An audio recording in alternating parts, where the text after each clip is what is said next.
when Moshe is giving his last will and testament, in the second of the Parshiot, Parshat Vaetchanan, where Moshe is really opening up.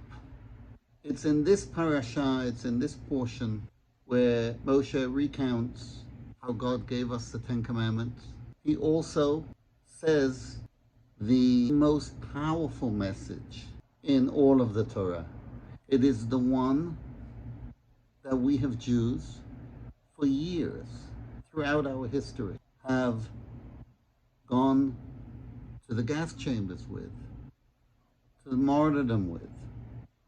It is the one that we as Jews have taught to our children as one of the first messages that we give them. The Shema Yisrael, Hashem Elokeinu, Hashem Echad, where he declares to the Jewish people, listen carefully, that there is only one God in this world. And everything in this world is a composite of the one God.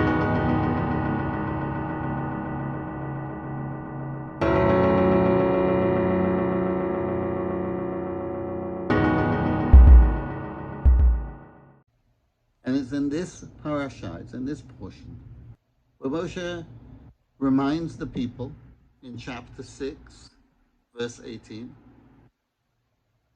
Shamor tishmarun et mitzvot Hashem Elokechem. You shall surely observe the commandments of Hashem your God. Ve'edotav v'chukav asher tzivach, and his testimonies and his decrees that he commanded you. Then Moshe adds something which seems to be superfluous. And we know that one of the principles that we apply when reading Torah text is that there are no extra words or no extra phrases. So everything that is written in the Torah, every word, every phrase, has a specific, unique message that we do not get without this phrase being written.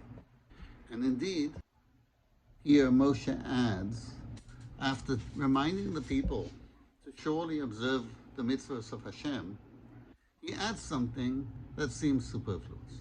I ask you, if a person observes and listens to God's Torah and his commandments, would you not define him as being a good person and as being an upright person? Isn't that what goodness and uprightness is all about?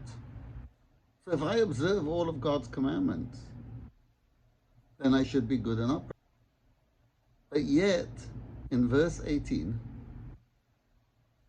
Moshe adds the following words, Va'asita hayashar Vehatov b'nei Hashem. You shall do what is right and what is good in the eyes of Hashem. So there'll be a special reward for being Tov and Yashar, for being good and doing that which is right. But isn't that already incorporated in my fulfillment of the mitzvot? When I fulfill the mitzvot, I'm already being good and I'm already being right. What is Moshe adding with the extra instruction? Va'asita hayashar v'hatov, you shall do that which is right and that which is good. And so here, the famous medieval commentators, Rashi, Rabbi Shlomo Yitzchaki, and Ramban, Nachmanides, Rabbeinu Moshe ben Nachman, they both identify Tov and Yashar as being something above and beyond. A person can follow the dictums of the Torah. A person can follow the laws of the Torah, the edicts of the Torah. And you can follow them to the letter of the law. And for doing that, you will receive the recognition that you deserve.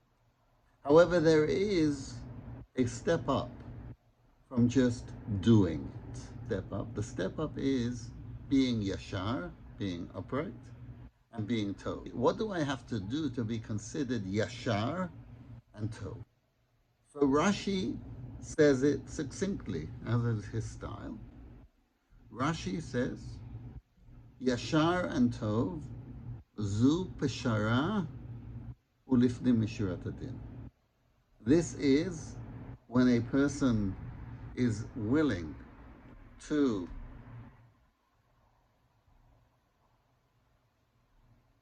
this is when a person is willing to make a compromise in litigation. There are laws of litigation, many of them in the Torah. There are civil codes. And one can follow the letter of the law. And for that, a person will be considered to be an observant person, a person who's following the guidelines as set, the civil code as set by the Torah. But there's a step up, and the step up is if I can find a way to mitigate the litigation through compromise. Shara. And then there is a second item which really sets me above and beyond everybody else and everything else. And that is lifnim mishurat hadin, when I go beyond that which the law requires. Now Rashi doesn't expound how one does that, but Ramban does. And Ramban says, for example, diburo benachatim habriot, when a person speaks pleasantly with other people. You know, there is an obligation, Vehatov that you have to love your neighbor, your friend, like you love yourself. But who said I have to go overboard? If a person doesn't do what they're supposed to do, even though I'm supposed to love them, in fact, part of loving them and caring is that you're supposed to rebuke your friend and you're supposed to correct them when they're doing something wrong, because you care for them and you want them to go on the right path. But how does a person do it? Incorporated in the mitzvah of Avta Derecha Kamocha is helping a person who is a poor person, giving charity, a person in need. But how much do I have to help them? How far do I have to go? And so in halakha, in Jewish law, there are different levels of giving. And the lowest level, the regular level of giving, is you see a person in need, you give them. When they reach out their hand to you, you give. However, sometimes people are embarrassed to ask, and they're embarrassed to reach their hand out. Lifnim mishurat hadin means that I am going to go and I'm going to seek those people out. I'm going to find out how that person is doing. I'm going to make sure that there isn't one lonely person in my community. And just because somebody doesn't say they're lonely doesn't mean they're not lonely. Just because somebody looks as though they have everything they need, maybe they need a little more support. Maybe they need a pat on the shoulder or just a thumbs up. Or maybe they actually need financial support as well. And how far do I have to go to try and figure out what that person needs? That's lifnim mishurat hadin.